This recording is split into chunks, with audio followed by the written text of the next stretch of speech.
Like that. All right, we are now live on Facebook. I see it.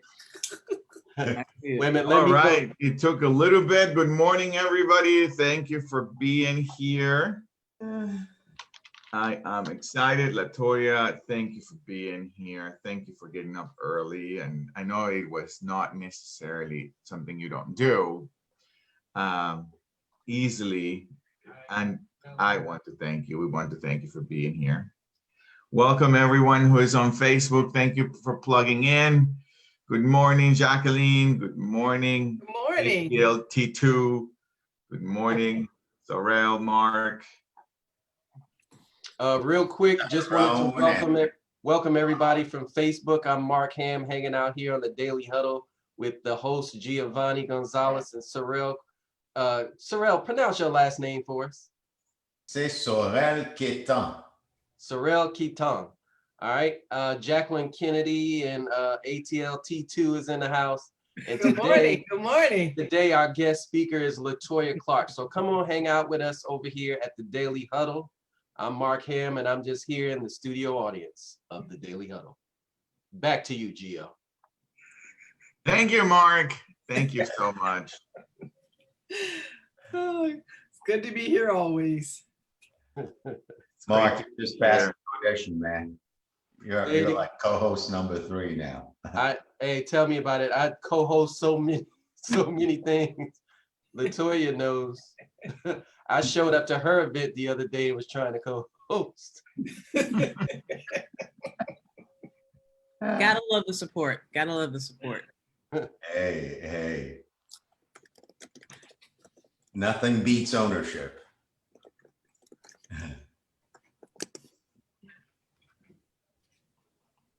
Very good. Okay, well, let's get us started, Sorrel. Mark. Yes, sir. Question for you. All right. What do lawyers wear when they go to work? What do lawyers wear to work? A law coat? A lawsuit.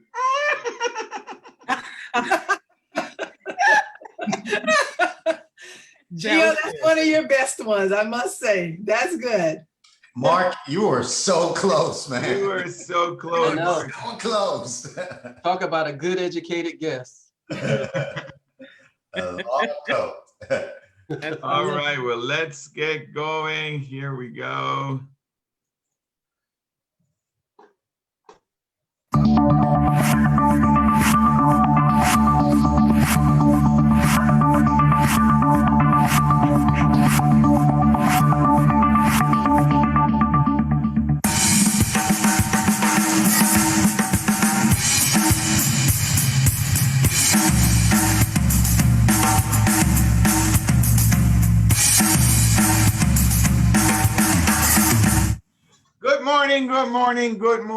Good morning, Southeast. Good morning, East Coast. Good morning, West Coast. Today we have someone from California, someone from New York, someone from everywhere. Good morning, everybody. Thank you for being here. We are live here. Snellville.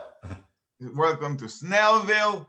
Thank you all for making your morning, making the Daily Huddle a place where you stop in your morning, get your coffee, and hear conversations that give you access or give you an opportunity to make better decisions and have better choices and have a better life. Today we have a phenomenal conversation, and as we like saying here at the Daily Huddle, the way you start your day gives you the rest of your day, and the way that you live each day gives you the rest of your life. So let's anchor ourselves like our previous guest speaker said. Let's prime ourselves. So let me see you. Mark, how are you? I am doing just fine today, and I'm doing how I say I am. So I'm fine. That's phenomenal. Jacqueline, where are you? Gio, I'm right where I'm supposed to be. Right here in the Daily Huddle. Yes, every day we are right where we're supposed to be. Sorrel, what time is it? Giovanni, it is now. Welcome to the now. Great to be here. My name is Giovanni Gonzalez, and it's always an honor and a privilege to introduce America's executive coach, a human being who has devoted his life to give people access to creating a shift, a paradigm shift in performance for the business and for their lives. Good morning, Sorrel. Great to be here with you. How are you? Good morning, Giovanni. It's great to be on the Daily Huddle once more. Today's episode 140, and there's no better way to start the morning than with you, the #1 transformational leadership coach.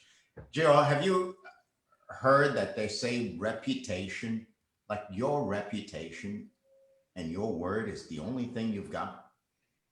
I mean, you can build your business, you can build your entire life and have it be obliterated in an instant because your reputation gets shot.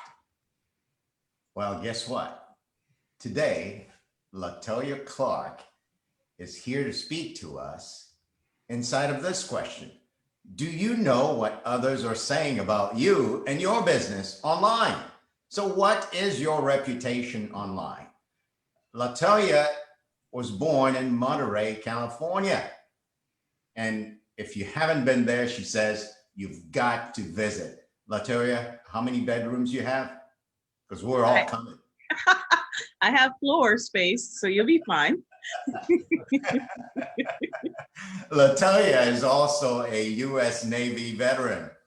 She's the owner of Maylon Media, a digital marketing agency.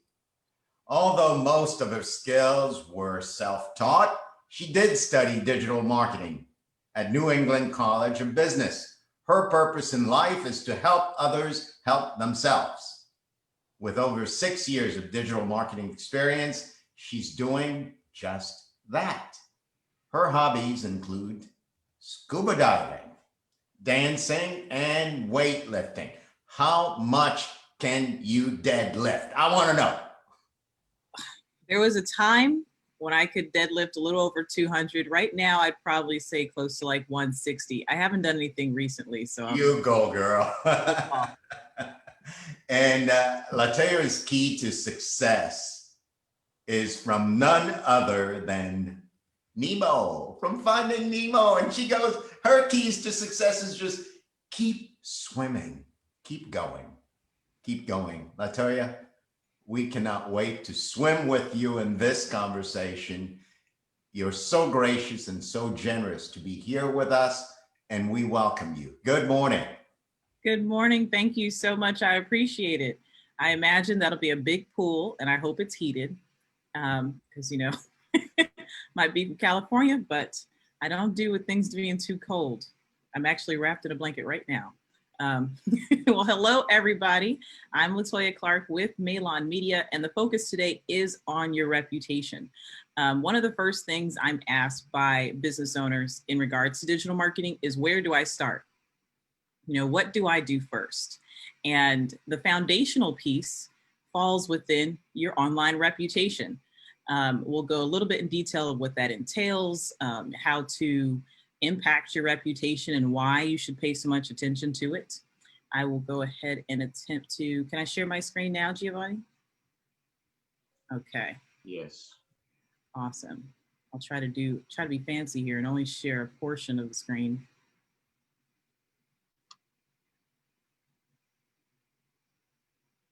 Awesome.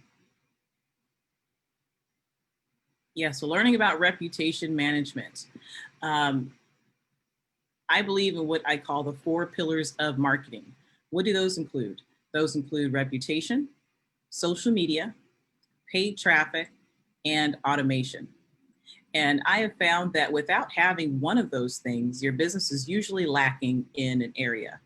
If you are broadcasting on social media, but you have a bad reputation, that doesn't get you any customers or clients or patients. If you are paying for traffic, but let's say you don't have a social media presence or your reputation is bad, that hinders you as well. Now you're wasting money in paid traffic instead of getting the benefits of your labor. And then vice versa. If you have a great reputation, but you don't have a presence online, nobody knows about it. right? So it's really important that we start with this foundational piece. So what is reputation? Reputation is the conversation that everyone else is having about you online. And I say that because it's kind of against a lot of rules for you to pay someone to leave you a great review, or for you to log into a bunch of different accounts and be that one to give yourself 5-star reviews. They tried to limit that. They tried to get rid of those accounts, not let that go. But those are things that business owners have tried to be able to up their own reputation. And let's take it a little further back. 5 stars. That has now become a subconscious thing for us. We have been trained to believe that if we see 5 stars under a business, oh, they must be amazing. Those are rock stars. They take care of their people. They must have great customer service. I now trust with someone else is saying whom I've never met because they gave them a 5-star review. I am believing and trusting them even more so than I would trust a family member, even though I don't know about the integrity of this person. So I go back with a business owner to help to understand, what are people saying about you online? What part of that conversation have you interacted with? And what are you doing in the future to protect your reputation? Those are all really important. When you're considering the fact that people are leaving reviews, say like on Yelp or Facebook or Google+, it's important to remember that you do not own any of those sites. If your profile is to go down, poof, there went all the work that went into you ensuring that you had an awesome reputation on that particular platform, because you don't own it. I often call myself a Yelp recovery specialist. From those that have had issues with, oh, I was paying them and I had nothing but great reviews and I stopped paying them, and now they only show the 3 bad ones that I had, and I don't know where all the good ones went, or my reviews disappeared. Those are all real life things because of the fact that you do not own the platform. So what do you do to combat those things? Well, first and foremost, it's really important for you to have that information copied to a server, downloaded into an Excel spreadsheet, so that you're able to use that information later. If someone gives you a great review, it's not enough to send them to Facebook or Yelp or Google Plus or Google My Business, excuse me. It's really not enough because you don't control those sites. It's very important for you to own a copy of that information. So go a little further here. Something that we tried to do for our own business owners is ensure that they can go to one place to manage their reputation. They can be found and see what others are saying and be able to engage in that conversation. It is so important for you to engage in the conversation that's being had about you online. If someone leaves a bad review, it's also important for you to engage in that conversation. Why? Because of the fact that they are now marketing your business, even though it seems like it is a negative connotation, and I encourage you to take a step back, breathe, do not respond emotionally. Understand that however you respond is now going to market your business from here on out, right? Because that conversation is not one that you can particularly delete. That is something someone else is saying about you. Quite honestly, if you do delete it and that person finds out, we don't even want to know the kind of havoc they would attempt to wreak about your brand in ways that you can't even track down. And so paying attention to your reputation, responding well when it is negative, at the very least responding to showcase it as an isolated event, to highlight the fact that you are still awesome and you're just sorry that incident occurred, attempting to reason with them. And I do not mean going into having this long drawn out conversation with them online. That's bad. You want it to be short and sweet. Those are things that we do teach business owners. In addition, you want to be able to leave a little bit of marketing. So let's say someone said, it was a horrible place, never go there again. You respond back, sorry you felt that way. Usually people rave about our 5-star reviews.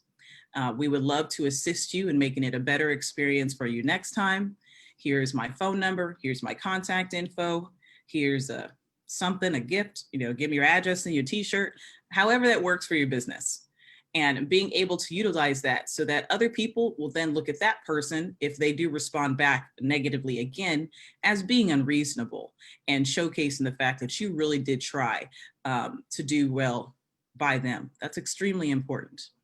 One of the other things I like to highlight is that you go to your business, you search for your business in a particular way. Whether you're always looking at your Facebook page, you're always looking at your YouTube channel, you do Google searches, you look at your business a particular way. There is no guarantee that those people that are looking for you are doing the exact same thing. I tell people everyone travels to your house a different way.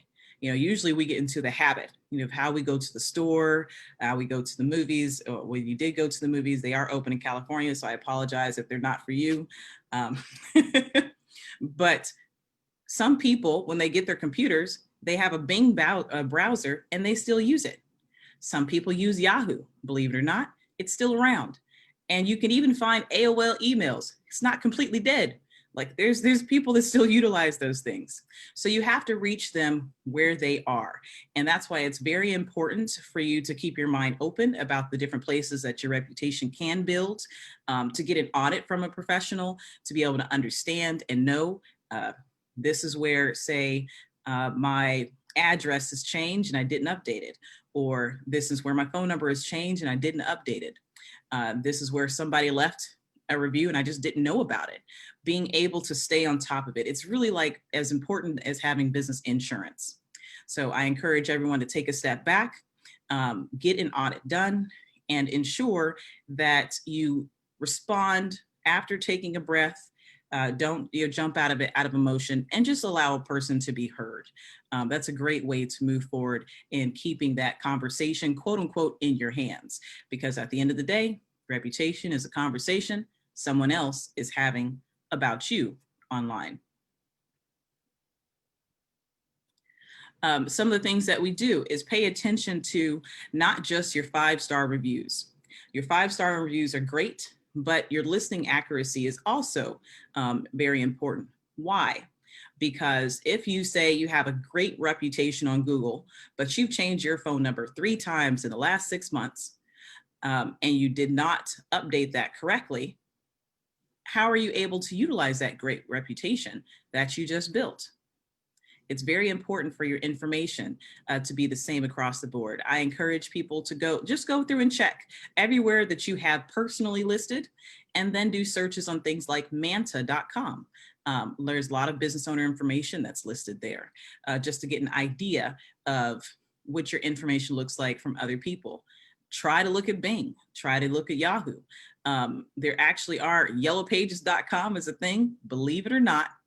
It is still around. We haven't gotten rid of them completely. So those are all things for you to check out.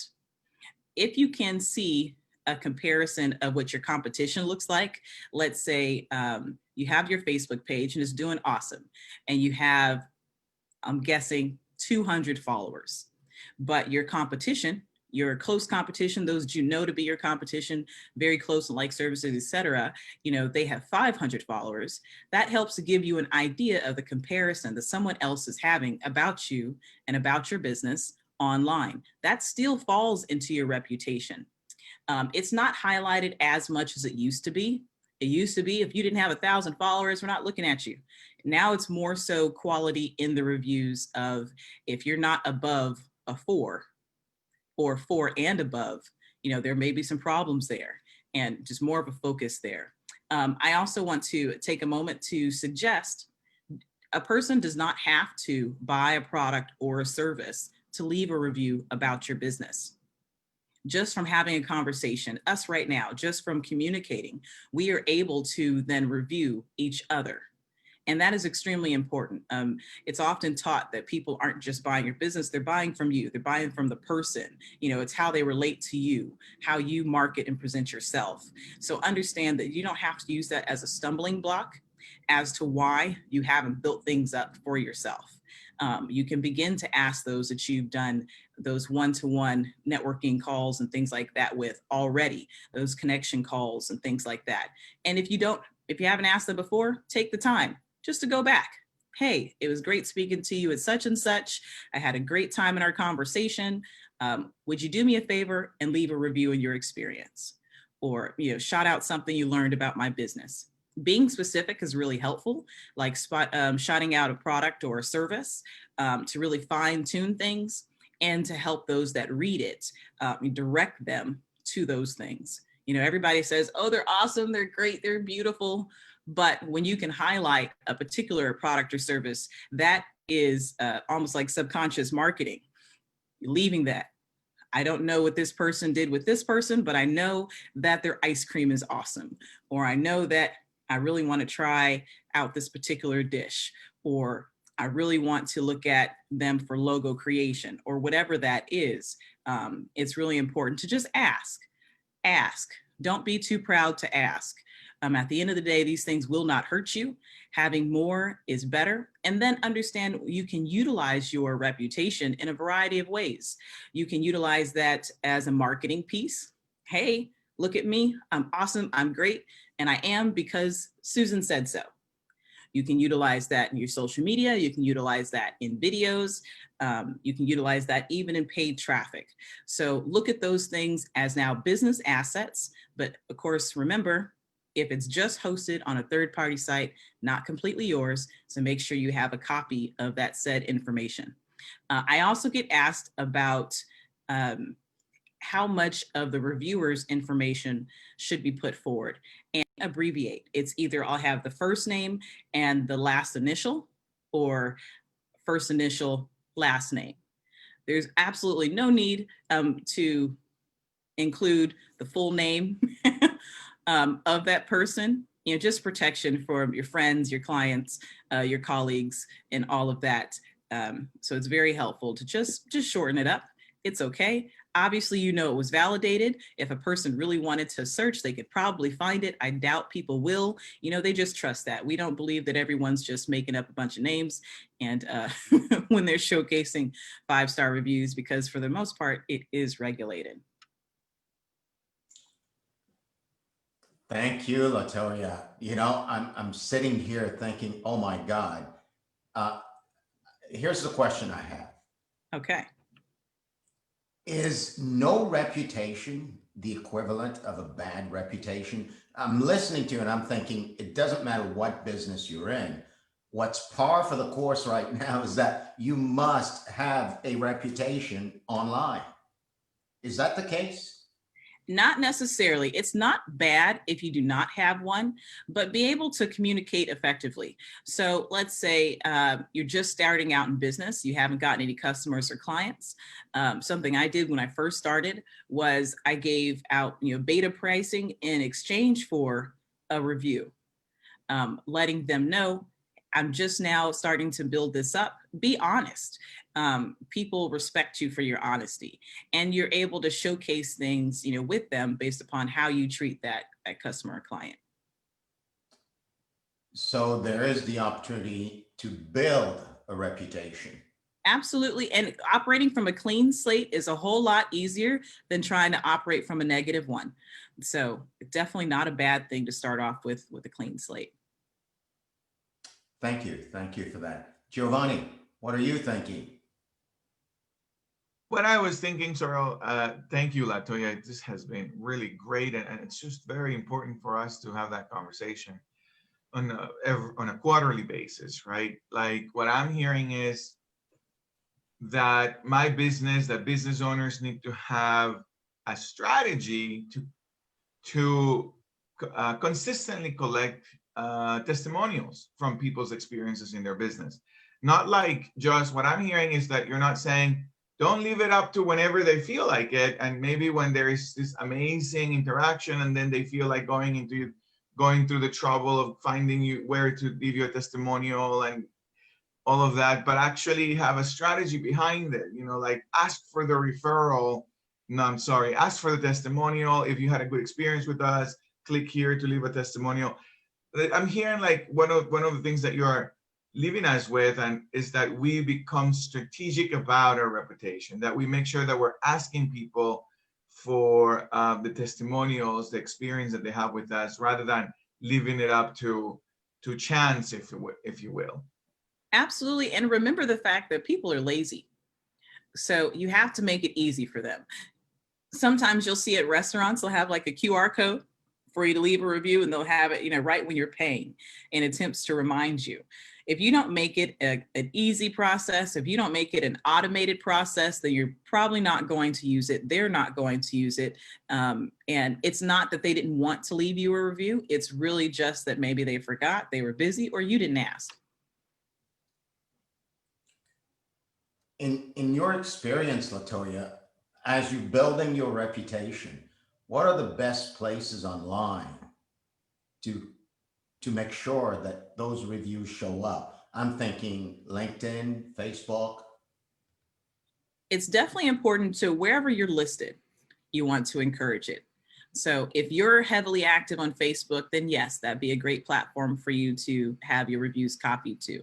The foundational piece is definitely on your Google My Business page, because one, that has to be verified by you, right? They verify your address, they send out the little code, and you got to go back. Google is very involved in things. So I would say the foundational piece being your Google My Business, and then wherever you're active.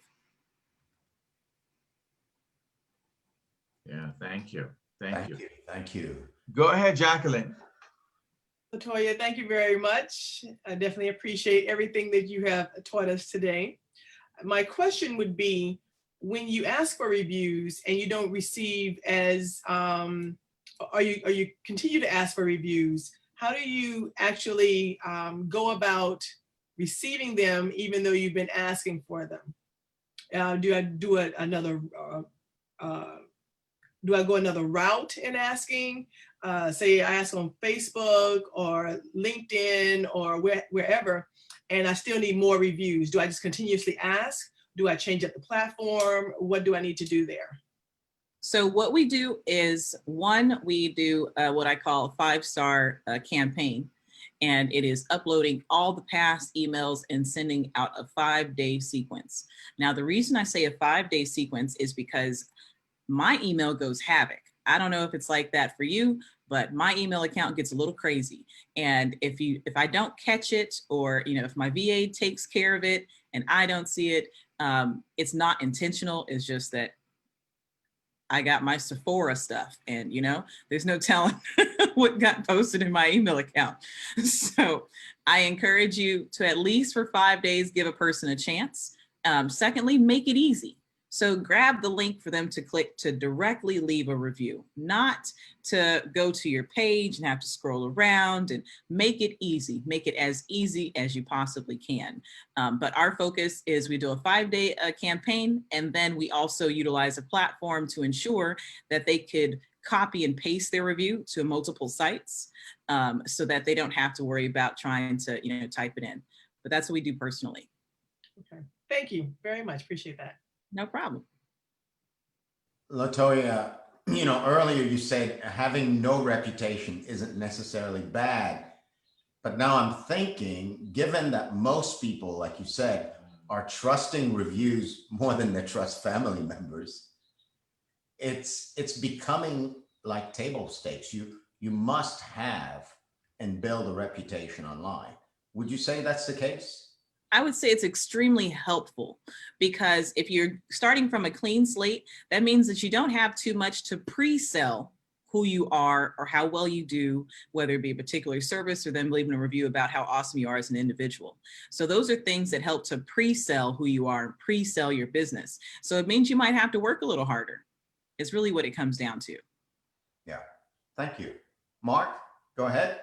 Morning, Latoya. How's it going? Question for you.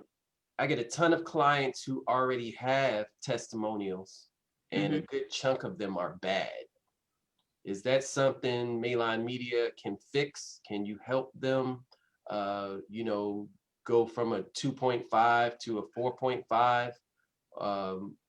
What suggestions do you have for these people who have bad reviews, like that dominates their reputation? So yes, Maylon Media can definitely assist. One of the first questions that we ask, though, is an isolated incident? Are we talking about an individual person? Or causing these issues? Like maybe you have a receptionist that isn't the best on the phone, or had some bad days and all of a sudden messed over a lot of clients. You have to pay attention to those things. So I've actually had instances where it was a dental office in particular who hired on a new receptionist. She was extremely rude, and he had a slew of bad reviews within a 3-month period, fired her. But because he had over 100 reviews, he didn't know, one, that those all came in at the same time, and two, they were all directed at this individual who he did get rid of. So that did impact his business. Ways that we pay attention to that, first and foremost, you got to own up to it. Is it really you? Is it an employee? Is there something there that needs to be corrected? Because if too many people say it, you should really start taking a look at yourself and the business. If it's just a couple, all right, then, isolated instances, I know people that just like to hear themselves complain, but you do want to take a look. Is it my business? And ways that we combat that is really by getting a plethora of good ones as recent as possible. Typically speaking, if a review is over 6 months old, it's not as relevant. And especially now, I would say closer to 3, because of the fact that we are constantly changing from one moment to the next, especially during COVID. I don't know if you're open.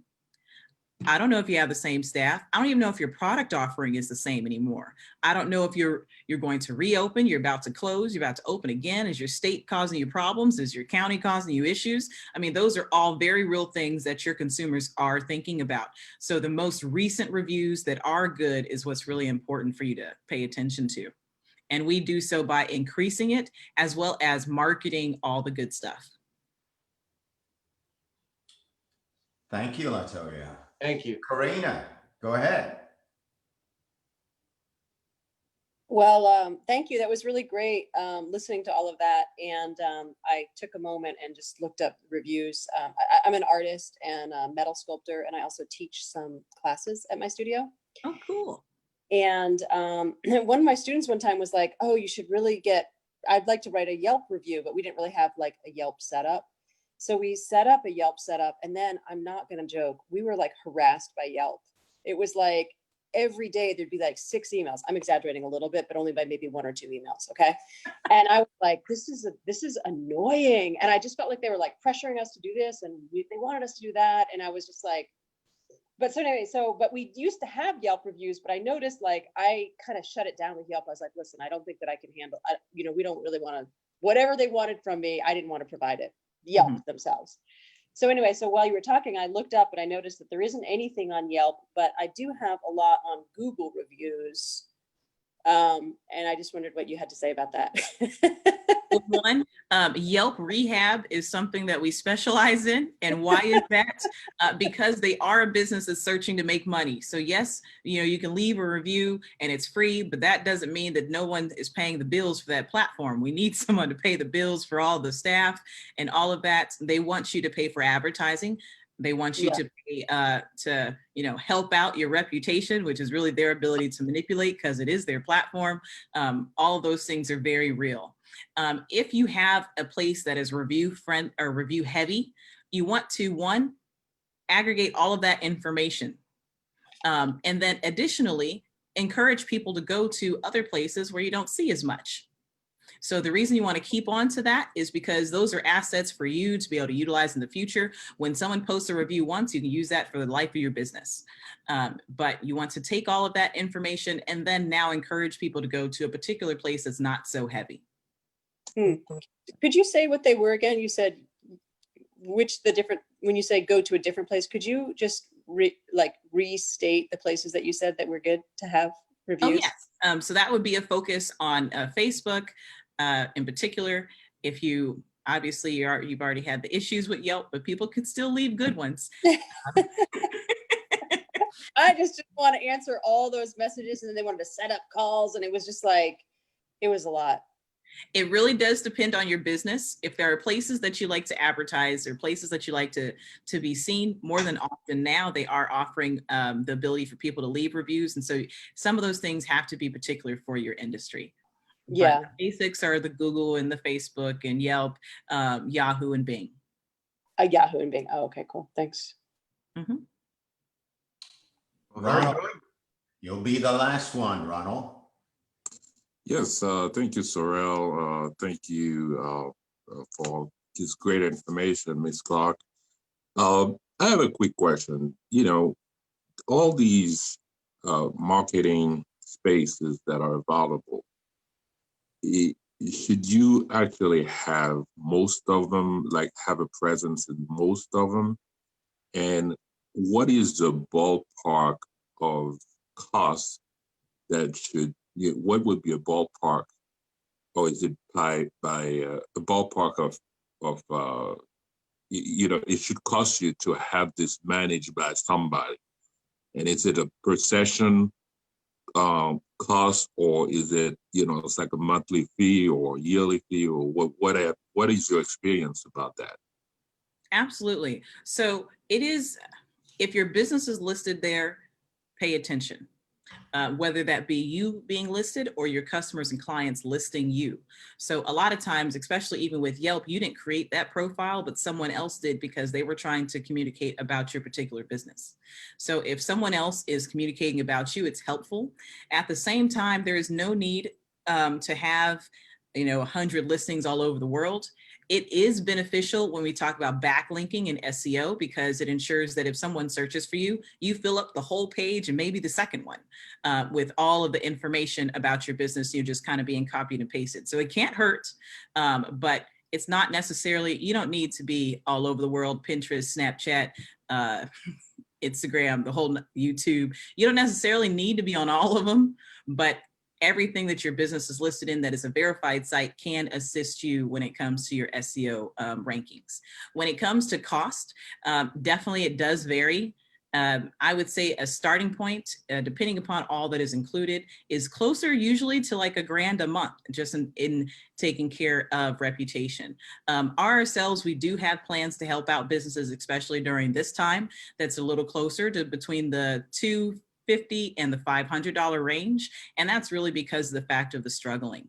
But I could not say yes or no, or how much to a way that another person runs their agency, mainly because of the fact that they usually bundle in a whole lot of services when it comes to reputation, with a highlight on the fact that it's like insurance. It is insurance for your name, about your business, and they just want to protect you. So that service cost can definitely range. Great answer. Thank you. Thank you, everyone, for your participation. Giovanni, do the honors of taking us home and giving Latoya her last words. Very good. Thank you, Latoya. This has been really, really useful and insightful for anyone who has a business. It's critical to have a strategy for testimonials in wherever we have our interaction with our clients. It's great to see John David back. Good to see you, John. Great to see you. Latoya, what are your last words? Our tagline here at Maylon Media is, if you don't have enough customers contacting you, you should be contacting us. Oh, I love that. I love that. And her contact information is on the Facebook page, on our Facebook comment section, and also right here. Don't forget to leave us a review. I left you the link below. You guys have a phenomenal rest of the day, and we'll see you Monday, 9 a.m. Have a phenomenal day. Bye-bye. Great job, Latoya. Thank you. All. Bye. Great Bye. stuff. Thank you. Bye-bye, Latoya. Good to see you. Bye, everyone. Y'all later. At 2:00. Yes. Thank you, everybody. All right. Thank you. Thank you. Bye, Thank Cece. you.